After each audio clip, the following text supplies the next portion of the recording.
காய்கறி எல்லாம் அள்ளி போடு கிளவியோட கட்டப்பையில. எதுக்கு லட்சுமி அக்கா? போடுன்னு சொல்றேன்ல, எடுத்து போடு.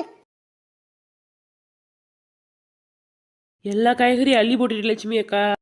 சரிட்டி அப்படியே வச்சிரு. எப்பா எல்லா காய்கறியும் எடுத்தாச்சு, கணக்கு பாருங்க. நூக்கல், கேரட்டு, இந்த பீன்ஸு, அதுக்கப்புறம் இந்த முட்டைக்கோஸ் வாங்குறதுக்கு எல்லாம் சேர்த்து 200 ஆயிடுச்சுமா. என்ன 200 ரூபாயா? ஒரு 20 ரூபாயாவது குறைங்க. அப்படிலாம் குறைக்க முடியாதுமா, நாங்கள் லாபம் பார்க்கறதே 10 ரூபாதே, அதுலேயும் 20 ரூபா குறைச்சிட்டு நாங்கள் என்ன பண்ணுறது? அப்போ ஒரு 10 ரூபாயாவது குறைங்க. சரியான கஞ்ச முடிச்சு பொம்பளையா இருக்கு. சரி 10 ரூபா குறைச்சிருக்கேமா. சரி கட்டப்பையை கொடுங்க போட. ஏடி நெட்டவழி கட்டப்பையை கொடு. இந்தாங்க. என்னம்மா இது இவ்வளோ காய்கறி போட்டு வச்சிருக்க? இன்னும் காய்கறியே நான் கொட்டலையே. இவ்வளவு காய்கறி எப்படி கட்டப்பையில வந்துச்சு? எல்லாம் நெட்டவழி வேலையா தான் இருக்கும். திருட்டு பொம்பளை, கஞ்ச பிசினாரி, இருக்கிற காயெல்லாம் திருடிட்ட. உன்னைய போலீஸை முடிச்சு கொடுக்குறாரு. ஏட்டி வாங்கிட்டு ஓடிடுவோம். என்ன சொன்னதுக்குள்ள விடல் வேகத்துல ஓடிட்டாங்க. இல்லைம்மா, அம்மா உடனே இல்லை.